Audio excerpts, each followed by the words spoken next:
ইল্লাল্লাহ লা ইলাহা ইল্লাল্লাহ লা ইলাহা ইল্লাল্লাহ লা ইলাহা ইল্লাল্লাহ লা ইলাহা ইল্লাল্লাহ লা ইলাহা ইল্লাল্লাহ লা ইলাহা ইল্লাল্লাহ লা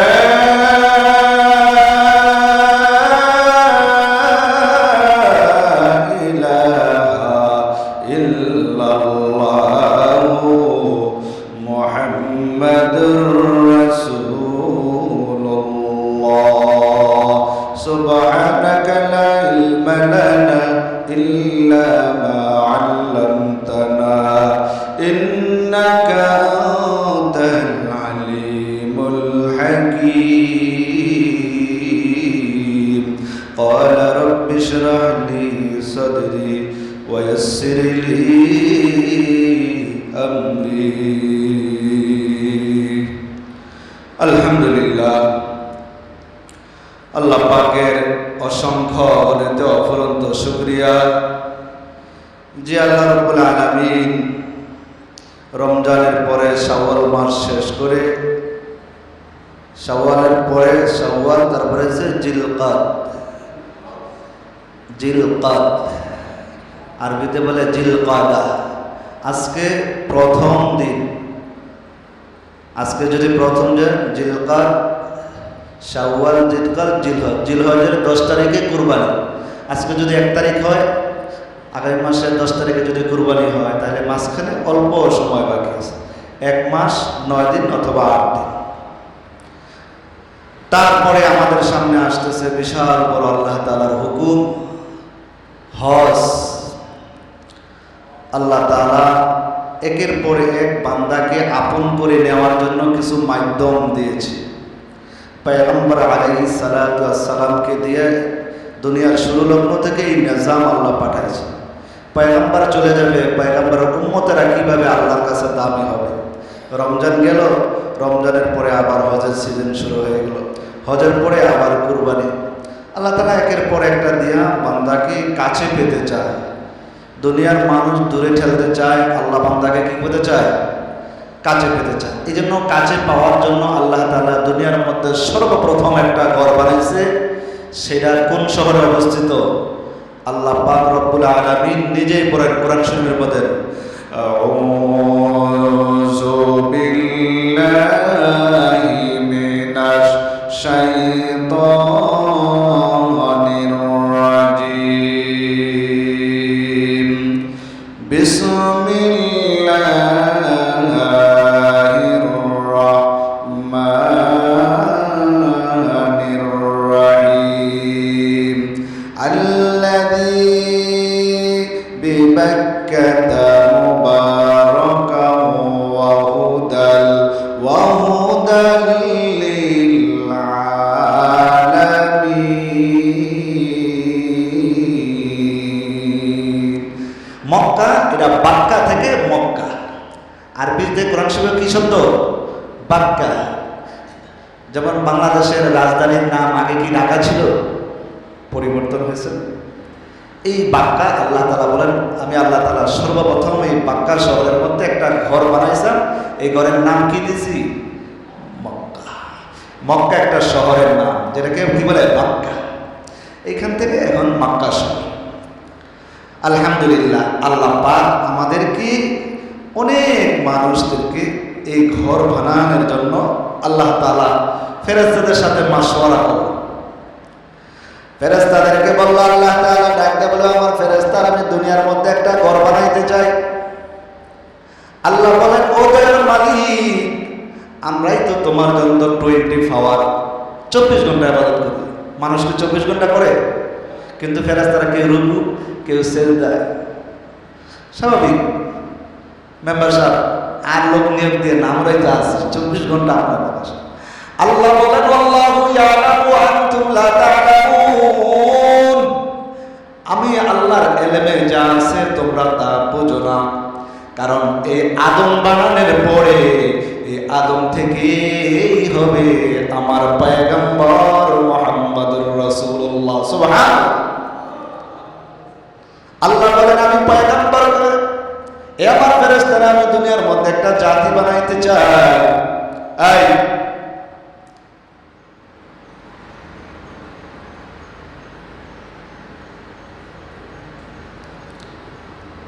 আমি একটা জাতিকে বানাইতে চাই যারা আমি রব্বুল আলামিনের সবচাইতে কাছে হবে। কারা কাছে হবে? আল্লাহ বললেন আমি আদমকে বানাইতে চাই। ওই যে ক্বালা রাব্বুকা লিল মালাইকাতি ইন্নী জাইলুন ফিল আরদি খলিফা। খলিফা মানে প্রতিনিধি। আমি আল্লাহ তাআলা ফেরেশতাদের সাথে পরামর্শ করলাম আমি একটি দুনিয়ার মধ্যে প্রতিনিধি বানাইতে চাই। ফেরেশতারা বলল দয়ার মালিক এমন প্রতিনিধি বানাইবা তারা কি আমার চেয়ে বেশি করবে নাকি? আমরা তো 24 ঘন্টা 24 ইবাদত করি আল্লাহ, তারপরও লাগবে। আল্লাহ বলেন আমি এলেমের ভিতরে যা আছে তোমাদের ওই পরিমাণ এলেম নাই। আছে না? আল্লাহ জানে না, দুনিয়ার কেউ জানে? আল্লাহ বলেন দুনিয়ার মানুষের চিন্তাধারা যেখান থেকে শেষ হয়ে যাবে আমি আল্লাহর চিন্তা মাত্র শুরু। দুনিয়াটা এটা পানির মধ্যে ছিল। কিসের মধ্যে? এই জন্য 3 ভাগ জল 1 ভাগ পানির মধ্যে যখন বুদবুদ শুরু হয়ে গেল পানি স্থির থাকতে পারে না। আল্লাহ যখন মানুষকে বানানোর জন্য সিদ্ধান্ত নিল মানুষ তো পানির মধ্যে বসবাসের উপযোগী নয়। আল্লাহ বলেন সমুদ্রের মধ্যে ঢেউ খেলতেছে, ফেনা জমতেছে। আল্লাহ জমিনকে স্থির করে দিয়ে বলেন এ জমিন তুমি এমন একটা আকৃতি হইয়া যাও যেখানে মাটির আবরণ থাকবে, নিচে পানি থাকবে, উপরে মাটি থাকবে। আর আমি আল্লাহ ওই বান্দাদেরকে বানাইব, ওই বান্দারা জমিনের মধ্যে বসবাস করবে। সুবহানাল্লাহ। শুধু তাই নয়, যখন এরকম সিদ্ধান্ত হয়ে গেল এবার আল্লাহ রাব্বুল আলামিন সর্বপ্রথম ওই মক্কা শহরের মধ্যে একটা ঘরকে আল্লাহ জিবরাইলের মাধ্যমে সর্বপ্রথম নাম দেয় আল্লাযী বিবাক্কা মুবারাকা ওয়া হুদাল লিল আলামিন। আমি আল্লাহ মক্কা শহরের মধ্যে জিবরাইলের মাধ্যমে একটা ঘর বানাইলাম যেটার নাম হলো কি? চিল্লাবে মক্কা। মক্কা কি নাম? এই জন্য আজকে দুনিয়ার মধ্যে সর্বপ্রথম যে কাবা ঘরকে বানানো হয়েছে মক্কা শহরের মধ্যে সর্বপ্রথম জিবরাইলের মাধ্যমে আল্লাহ তাআলা এই ঘরখানা কি করছেন? নিযুক্ত। তারপরে হযরত আদম আলাইহিস সালাতু ওয়াস সালাম আবার এটাকে সংস্কার করেন। তারপরে হযরত শীশ আলাইহিস সালাতু ওয়াস সালাম, তারপরে নূহ আলাইহিস সালাতু ওয়াস সালাম। এমনি ভাবে 6 থেকে 7 বার নির্মাণ হওয়ার পরে লাস্টে যেই হজের কাজ সম্পন্ন হয়ে গেল তখন সর্বশেষ নির্মাণ করে ইব্রাহিম খলিলুল্লাহ। সুবহানাল্লাহ বলে। ইব্রাহিম খলিলুল্লাহ মুসলমানের জাতির পিতা। মুসলমানের জাতির পিতার নাম কি? চিল্লায় বলতে হবে, চিল্লায় বলতে হবে। কিন্তু কেউ যদি অন্য কাউকে স্বীকৃতি দেয় মুসলমানের জাতির পিতা কে? কে বলে? আল্লাহ নিজে বলে দিয়েছে মিল্লাতা আবিকুম ইব্রাহিম। তুমি পাল্টাইলা না, মুসলমানের জাতির পিতা কে? আল্লাহর কোরআনের আয়াত পাল্টাইতে পারবে না রে মুমিন। আল্লাহ যেখানে নিযুক্ত করে দিয়েছে মুসলমান ধর্মের জাতির পিতাকে ইব্রাহিম খলিলুল্লাহ, কিয়ামত পর্যন্ত সবাই আমাদের জাতির পিতা হবে কে? মুসলমানের। ইব্রাহিম খলিলুল্লাহ। আল্লাহ পাক ইব্রাহিম আলাইহিস সালাতু ওয়াস সালামকে বলল ও ইব্রাহিম হজের মৌসুম চলে আসছে। ইব্রাহিম আলাইহিস সালাতু ওয়াস সালাম আল্লাহ পাকের কাছে ডাকে আল্লাহ তোমার ঘর রেডি করে ফেলেছি। মরিয়ম আলাইহিস সালাতু ওয়াস সালাম কয় আল্লাহ তুমিও আমার ডাকটাকে ইসহাককে কবুল করিয়া নাও, ইসমাইল বলে কবুল করে নাও। সমস্ত পয়গম্বররা যখন এরকম দোয়া করতেছে, আল্লাহ পাক সবার দোয়াকে কবুল করে ফেলাইছেন। এবার আল্লাহ পাক ইব্রাহিম পয়গম্বর রে কয়, ও ইব্রাহিম পয়গম্বর, যাদের উপর হজ ফরজ হয়ে গেল, হজের শাব্দিক অর্থ ইচ্ছা করা, কি করা? যার উপর হজ ফরজ হয়ে গেছে, সে যদি হজ না করে মারা যায়, মরার পরেও ওসিয়ত করে যাইতে হবে, নাইলে সে গুনাহগার। অনেক মানুষ আছে হজ ফরজ হয়েছে, টালবাহানা, কিন্তু কিছুদিন পরে আবার সম্ভব, কিন্তু আপনার জিম্মায় ওসিয়ত করে যাইতে হবে, নাইলে কি হবে? কবিরা গুনাহ। মাসালা বুঝেন? আপনার উপর হজ ফরজ হয়ে গেছে, আপনি করেন নাই, টালবাহানা, আজকে না কালকা, কালকা না পরশু, মেয়ে ছেলে বালেক হয়েছে, বিয়া দিয়া লয়, এটা গুনাহ। এই কথাটা কি গুনাহ? কবিরা গুনাহ। হজের লগে এটার লগে কি সম্পর্ক? আপনার ছেলে বিয়া দিবেন, মেয়ে দিবেন, এটার লগে এটার লগে কোনো সম্পর্ক? তাই আপনি এই মাসালা কই পাইলেন? আপনার উপর হজ ফরজ হয়ে গেছে, হজ ফরজ করার টাকা পয়সা কে দিয়েছে? আবার নিতেও সময় লাগবে না।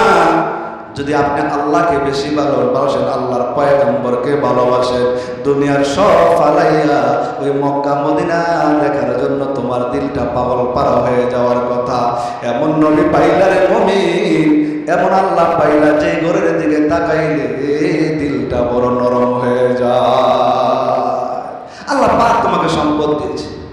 রাসূলুল্লাহ সাল্লাল্লাহু আলাইহি ওয়াসাল্লাম বলেন, যার উপর হজ ফরজ হইল, সেই ব্যক্তি যদি কোনো টালবাহানা কইরা হজ না করে মারা যায়, চাই ইহুদি হইয়া মরুক, তাই নাসারা হইয়া মরুক, চাই ইহুদি হইয়া মরুক, আমি আল্লাহর কোনো আসে যায়? কত বড় কথা। কিন্তু আবার এটাও আছে, যে ব্যক্তির উপর হজ ফরজ হয়ে গেল, কিন্তু সে যদি হজ করে আসলো, কেমন যেন আজকে দুনিয়ার মায়ের পেট থেকে নিষ্পাপ হয়ে ঘরে ফিরল। সুবহানাল্লাহ। পয়গম্বর বলেন, যে ব্যক্তি একবার, দুইবার, তিনবার হজ করে, তার অঙ্গ জাহান্নামের আগুনে জ্বলবে। আল্লাহু আকবার। কত বড় কথা! জাহান্নামের আগুনে জ্বলবে। কিন্তু হাজি সাহেব যদি ওরকম না হয়, আবার একটু উল্টা কাজ করার খবর আছে। এ দুনিয়ার মুসলমান, হাজি তো আল্লাহর বড় মেহমান, তোমার উপর হজ ফরজ হয়ে গেছে, তুমি আর দেরি করবা না। আল্লাহর পয়গম্বর, কোন হাজি দুনিয়ার মধ্যে দরিদ্র থাকে? অনেক খোঁজ খবর লাগাবেন, যারা হজ করছে কেউ কি নাই? আল্লাহর রাসূলের দোয়া কোন হাজি কি হবে না গরিব? কোন হাজি যদি হজ করে আসার পরে, পয়গম্বর কয় 40 দিন যাবত হাজির দোয়া কবুল করে। সুবহানাল্লাহ। এই জন্য হাজি সাহেবরা আসলে আমরা যাই কি বলি, ভাই একটু দোয়া করেন। আল্লাহ পাক রব্বুল আলামিন হাজিদেরকে বলে, ও হাজিরা, তোরা হইছিস আমার মেহমান। ইব্রাহিম আলাইহিস সালাতু ওয়াস সালামকে আল্লাহ বললেন, ও ইব্রাহিম, তুমি এলান করে দাও। ইব্রাহিম আলাইহিস সালাতু ওয়াস সালাম কাবাগর সংস্কার করার পরে আল্লাহ পাক তাকে হুকুম করলেন, ওয়াআযিন ফিন্নাস, তুমি আযান দাও, এলান করো। ইব্রাহিম কয়, ও আল্লাহ, আমি এখান থেকে এলান দিলে আর কয়জনে শুনবে? আল্লাহ বলেন, ও ইব্রাহিম পয়গম্বর, তোমাকে বলছি তুমি আযান দাও, এলান দাও, মানুষকে ডাকো। আর আমার দায়িত্ব হয়েছে ডাকা, আর মানুষের অন্তরে পৌঁছায় দেওয়ার দায়িত্ব কার? আল্লাহ বলেন, দুনিয়ার মানুষ শুনিয়া নাও, ইব্রাহিম আলাইহিস সালাতু ওয়াস সালামের ডাকে যারা দুনিয়া আসছে, দুনিয়া আসে নাই, অথবা ভবিষ্যতে আসবে, ওই মায়ের জগতে, রুহের জগতে, কিয়ামত পর্যন্ত যত মানুষ ওই ইব্রাহিমের ডাকে যতবার লাব্বাইক বলবে, আমার আল্লাহ তাকে হজ করার জন্য ততবার তৌফিক মিলাইয়া দিবেন। সুবহানাল্লাহ। যতবার। যারা এখনো দুনিয়াতে আসে নাই, হেরাও যদি বলে লাব্বাইক, তারাও হজ করবে। যে যতবার বলছে, দেখবেন অনেকে 10 বার, 20 বার, প্রত্যেক বছর হয়ে যায়। হ্যাঁ, তবে আমার কথা আছে, হজ জীবনে কয়বার ফরজ?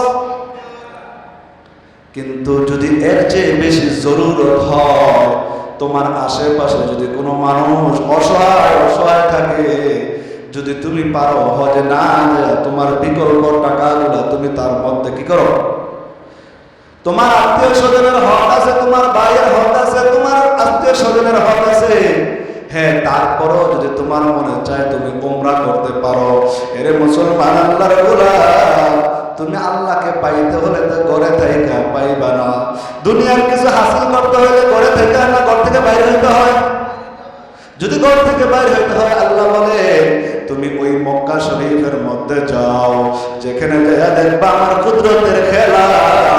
বান্দা যখন হজের জন্য চিন্তা ভাবনা করে তার মনটা কেমন জানি নরম হয়ে যায়। আজকে হাজিদের মন তো নরম হয় না। বাপ দাদারা দেখছি হজে গেলে সে চিন্তা করছে আমার বিদায় দিয়ে আমি আর ফিরমু, একবারে বিদায় দিই, মনে হয় আর কি করবো না। কিন্তু আজকে আমাদের সমাজে এরকম হাজি আছে, আল্লাহ তাআলা কবুল করুক। যারা আমরা হজ করেছি, আল্লাহ আমাদের হজকে কবুল করুক। সবাই বলে আমিন। আমার বন্ধুরা, আমার ভাইরা, খেয়াল করে শোনেন, যদি আপনার আবার হজ ফরজ হয়ে যায় আর দেরি করবেন না। আপনি চিন্তা করতেছেন আমি একটা ঘর করব, আমি একটা বাড়ি করব, আমার সন্তানটা বিয়ে দেব, আমার মেয়েটা বিয়ে দেব, এটা সম্পূর্ণ ভুল ধারণা। আল্লাহ বলেন সকালবেলায় বলি ফকির সন্ধ্যা। কিসের গ্যারান্টি আছে? নিজের হায়াতের গ্যারান্টি নাই। তুমি টাকা পয়সার কি গ্যারান্টি দেও? ওরে মুসলমান, তুমি চারো বিশ্বের দিকে তাকাও, কারণের চেয়ে ধন সম্পদওয়ালা জমিনে আর কেউই। আজকে অভিশাপ প্রাপ্ত যাদের সম্পদের খোয়া হয়ে গেছে, এই সম্পদ তুমি নিজেও খাও না, অন্যকে দাও না। এই সম্পদ যখন মরে যাইবা, এই সম্পদটা তোমার গলার মধ্যে পেঁচানো হবে। এই সম্পদ বলবে আমি হইলাম তোর হজ, তুই হজ করস নাই, এই জন্য তোকে দংশন করতেছি। যাকাত বলবে তুই যাকাত দেস নাই, মাল পবিত্র করস নাই, যাকাত তোর মাল না, গরিবের। আল্লাহ বলবেন এই দুনিয়ার মুসলমান, তুই চিন্তা করছিলি এই সম্পদ তোকে পেঁচায়া পেঁচায়া বড় বানাইব, সমাজের মধ্যে অহংকার করে চলবি না রে ভাই। তোর পায়ে ধরিয়া বলিয়া যায় কত সম্পদওয়ালা দুনিয়ার মধ্যে। 4 জন বাদশা ছিল, 4 জন, 2 জন ছিল মুসলমান। বাদশা জুলকারনাইন, যার চিন্তা যেরকম, বাদশা জুলকারনাইন তখন পৃথিবীর এই মাথার থেকে ওই মাথা রাজত্ব করছে। এর চেয়ে বড় বাদশা আইবনি দুনিয়ায়। তোমার আমার চেয়ার পাওয়ার, এই চেয়ারের পায়ের কয় বছর? যারা আমরা ক্ষমতা আসি কয় বছর? কিন্তু আল্লাহ ওলামায়ে কেরামের ইজ্জতের চেয়ারে কোনো বয়স নাই, মৃত্যু পর্যন্ত। আল্লাহু আকবার। তারপরে গর্বের কিছু বিষয় না, আল্লাহ আবার নিত।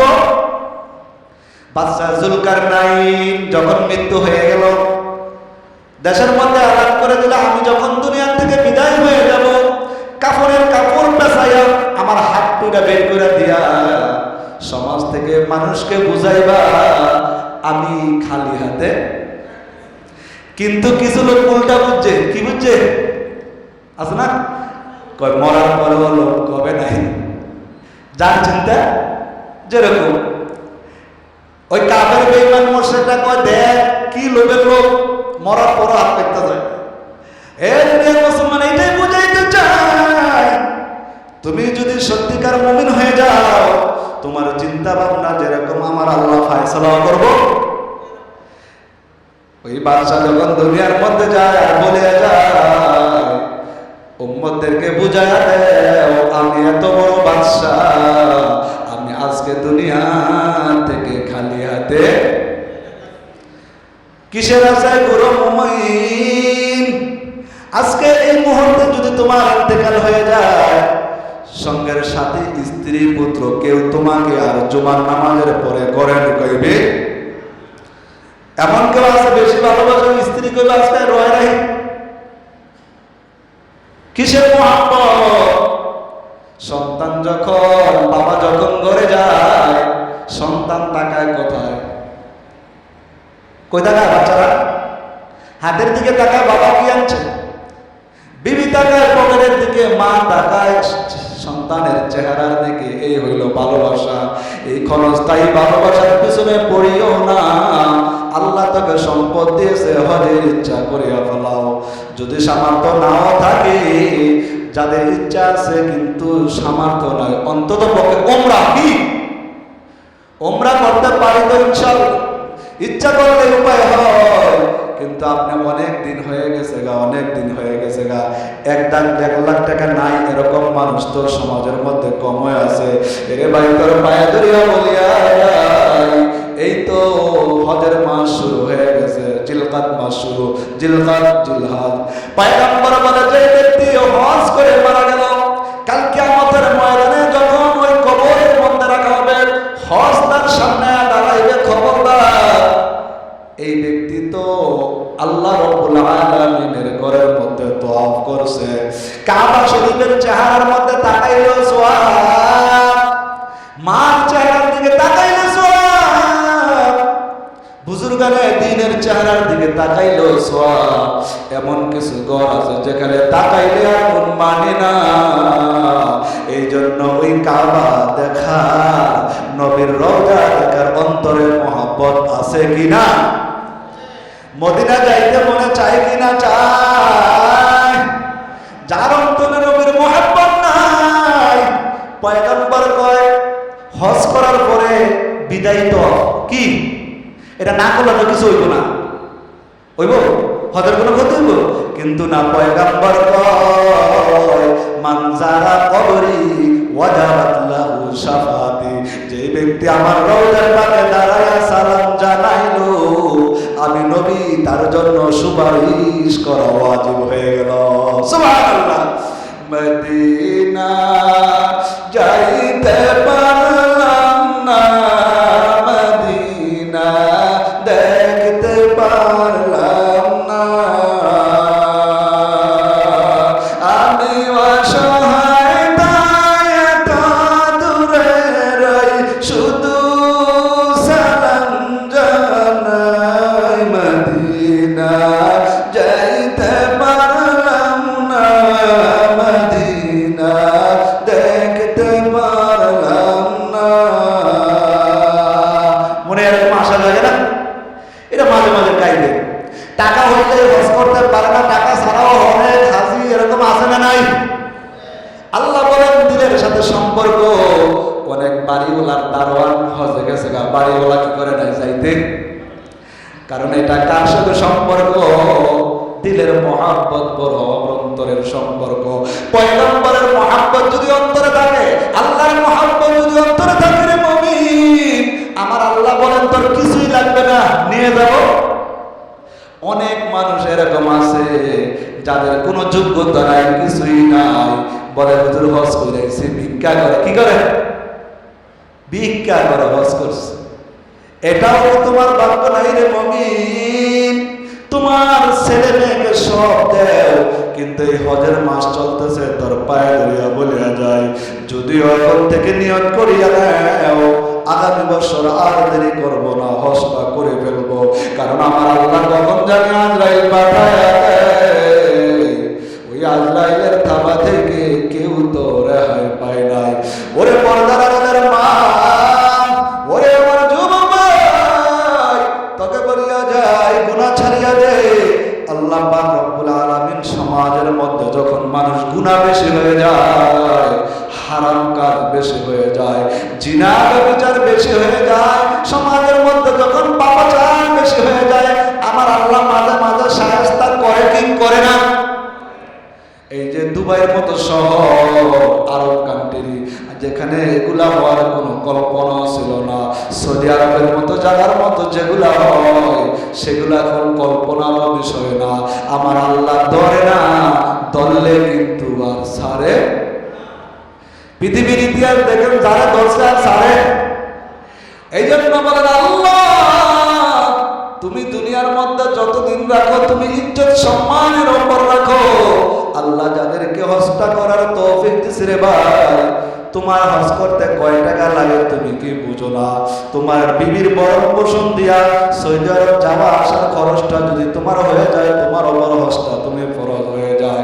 হজের জন্য 1 বছর লাগে না, যাকাতের মাল যেমন 1 বছর গ্রহণ লাগে, হজেরটা কি গ্রহণ লাগে? ওই হজের ওই 3 দিনের মধ্যে যদি কেউ নেশার পরিমাণ মালের মালিক হয়ে যায়, তারপর কি হজ ফরজ।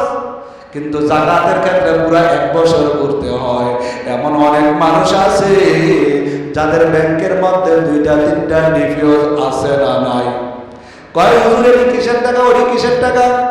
এ দুনিয়ার মুসলমান ও পর্দার আড়ালের মানুষ, এখনো সময় আছে যাদের উপর হজ ফরজ হয়ে গেছে। হজে যাওয়ার জন্য আমরা নিয়ত করতে পারি না ইনশাআল্লাহ? নিয়ত করেন, অন্তরে নিয়ত করেন। আল্লাহর ঘরকে দেখবো, যেখানে দেখলে আপনার সব দিনের মধ্যে পরিবর্তন আসবে। আল্লাহ পাক রব্বুল আলামিন ওই কাবা ঘরের সামনে দিয়ে যখন বান্দা লাগায় দেয়, আর যখন 3 টুকরা সাদা কাপড় পরে আল্লাহ পাই বলে ডাকতে, আল্লাহ বলেন তুই বাংলাদেশ থেকে ডাকতে, আমি আল্লাহ শুনিনি বলি। ওই সৌদি আরবের মাটির মধ্যে যে যদি লাব্বাইক বলো, আর বান্দা যখন লাব্বাইক বলতে থাকে, সমুদ্রের মাছগুলো তার সাথে লাব্বাইক বলতে থাকে। আল্লাহু আকবার।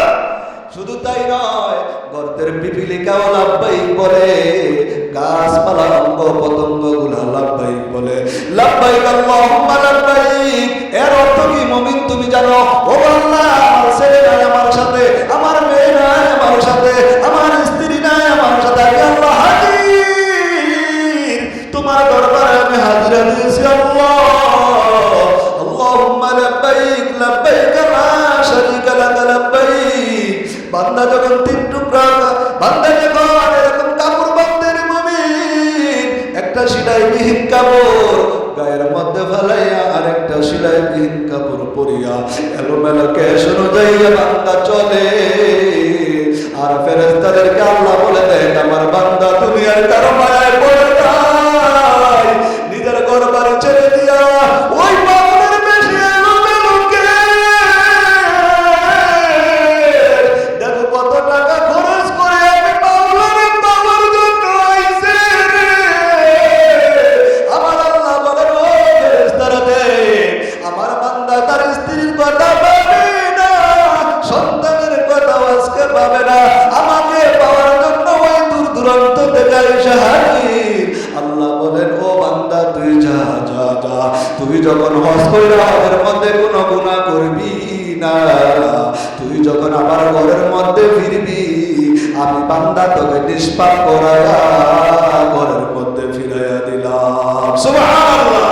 এরে বান্দা, হজ করলে বান্দার কোনো গুনাহ থাকে না, কোনো হাজি কোনোদিন গরিব থাকে না, কোনো হাজি কোনোদিন ছোট থাকে না। হাজি আল্লাহর মেহমান, আল্লাহর মেহমান। এই জন্য ভাই তোকে টাকা পয়সা দিয়েছে আল্লাহ, এই টাকা পয়সা তুই গুনবি আর ব্যাংক ব্যালেন্স করবি না। একবার সমর্থ থাকলে যা, দ্বিতীয়বার সমর্থ থাকলে আবারও যা। আল্লাহ পাক কত নিদর্শন রেখিয়া দিয়েছে, এরকম নিদর্শন দেখলে দিলটা বড় নরম হয়ে যায়। জীবনে অনেক গুনাহ করছো, আর গুনাহ করবি না। কাবা শরীফের দিকে তাকিয়ে দুটো হাত লাগায় মালিকের কাছে কত কান্না। অনেক চক্ষু নাই, চক্ষু ফিরে পাইছে, অনেকে সন্তান নাই, সন্তানও ফিরে পায়, কিন্তু আল্লাহর কাছে চাইতে হবে মুমিন। আমার আল্লাহ বলেন, বান্দা তোর চাইতেই থাক, চাইতেই থাক। এই জন্য হজের মাস চলতেছে, দিলটাকে নরম করে দিয়া যদি পারো তাহলে উমরা করে আসো। আর যদি হজ ফরজ হয়ে যায় তোমার উপর, এখন থেকে নিয়ত করিয়া নাও, আমার জীবনে আমি হজ না করে মরবো না। কারণ পয়গম্বর বলেছে যে হজ না করে মরবে সেই ইহুদি হয়ে মরুক, চাই নাসারা হয়ে মরুক, আমার নবী আসে যায় না। যদি ওই নবীর